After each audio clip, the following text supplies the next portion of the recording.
Hello. അപ്പോൾ ഇന്ന് നമ്മൾ പോകാൻ പോകുന്നത് മുരുടേശ്വർ ടെമ്പിളാണ്. അപ്പോൾ മൂകാംബിക ടു മുരുടേശ്വർ നമ്മളൊരു ക്യാബിലാണ് പോകുന്നത്. മൂകാംബികയിൽ നിന്ന് ഏകദേശം 1 അവറോളം ടൈം എടുത്തിട്ടാണ് നമ്മൾ മുരുടേശ്വർ എത്തുക. ഇതിപ്പോൾ ഞാൻ എൻ്റെ സെക്കൻഡ് ടൈമാണ് മുരുടേശ്വർ ടെമ്പിളിൽ വരുന്നത്.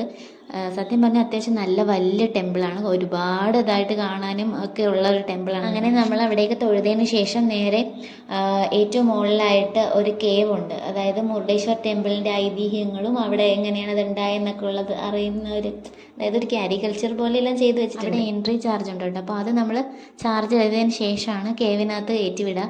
കുട്ടികൾക്കൊക്കെ ഒരുപാട് ഇഷ്ടപ്പെടും കേട്ടോ. അവർക്ക് ഇത് എന്താണെന്ന് മനസ്സിലായില്ലെങ്കിൽ പോലും അതിൻ്റെ കളേഴ്സും ഇതൊക്കെ ചെയ്ത് വെച്ചേക്കുന്ന ഭംഗിയൊക്കെ കാണുമ്പോൾ തന്നെ അവർ തന്നെ നോക്കി നിൽക്കും. ഇവിടെ നിന്ന് ഇറങ്ങിയതിന് ശേഷം നമ്മൾ നേരെ റൂമിലോട്ടാണ് പോകുന്നത്. നമ്മൾ മൂകാംബിക എടുത്ത റൂം തന്നെയാണ് മുരുടേശ്വരം. നമ്മൾ പുതിയ റൂമൊന്നും എടുത്തിട്ടില്ല, അപ്പോൾ അവിടെ തന്നെയാണ് തിരിച്ചു പോകുന്നത്. നെക്സ്റ്റ് ഡേ എങ്ങോട്ടേക്കാണ് പ്ലാൻ ചെയ്തിട്ടുള്ളത് എന്നുള്ളത് നെക്സ്റ്റ് വീഡിയോയിൽ ഞാൻ അപ്ലോഡ് ചെയ്യുന്നത്. അപ്പോൾ എല്ലാവരും സപ്പോർട്ട് ചെയ്യുക.